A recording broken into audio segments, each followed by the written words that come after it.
80 शब्द प्रति minute. Dictation start करते हैं 5 सेकेंड बाद।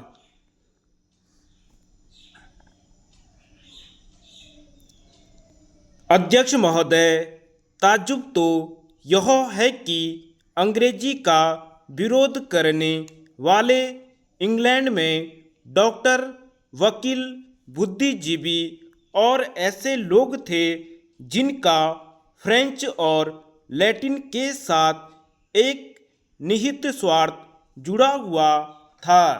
उन्होंने अंग्रेजी भाषा को एक बार बैरिक लैंग्वेज कहा था। इंग्लैंड में भी यह तर्क दिया गया था कि अगर डॉक्टरी की पढ़ाई अंग्रेजी में की गई तो मरीज मर जाएंगे।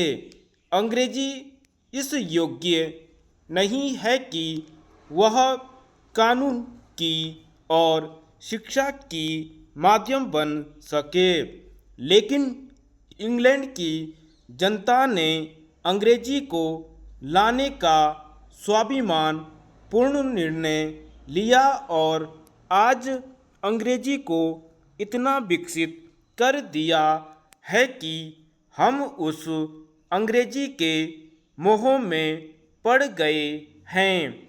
हम उस अंग्रेजी को नहीं छोड़ना चाहते हैं। मेरी मातृभाषा हिंदी है और कभी कभी मुझे लगता है कि यह मेरा दुर्भाग्य है। मेरी मातृभाषा हिंदी होने के कारण यहाँ बैठकर मुझे ऐसी बातें सुननी पड़ती हैं जो मैं और किसी भाषाभाषी को सुनाने की कल्पना भी नहीं कर सकता। हिंदी को केंद्र की राजभाषा बनाने का निर्णय हिंदी वालों ने नहीं किया। संविधान सभा में हम नहीं थे। संविधान सभा में राजभाषा बनने से पहले हिंदी को जो ऊंचा स्थान दिया गया वह गैर हिंदी वालों ने दिया था। संविधान सभा ने केवल उस पर मुहर लगाई। अगर यह संसद चाहती है तो संविधान को बदल सकती है। अगर संसद चाहती है कि सभी भारतीय भाषाएं केंद्र की भाषाएं बने तो हम उसका विरोध नहीं करेंगे, उल्टे हम उसका स्वागत करेंगे। हिंदी का किसी भारतीय भाषा में झगड़ा नहीं है।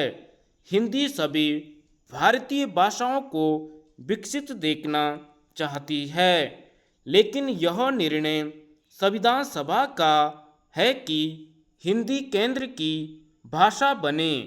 जब संविधान सभा ने यह निर्णय किया तो संविधान का जो प्रारूप बना था उसमें अंग्रेजी के प्रयोग के लिए केवल 5 साल रखे गए थे।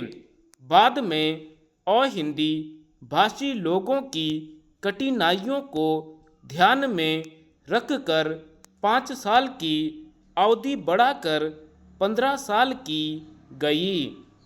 आचार्य जी ठीक कह रहे हैं कि यह गलती की गई। कुछ लोग इस मत के हैं कि अगर अंग्रेजी जानी चाहिए थी तो एक बार में ही चली जानी चाहिए थी।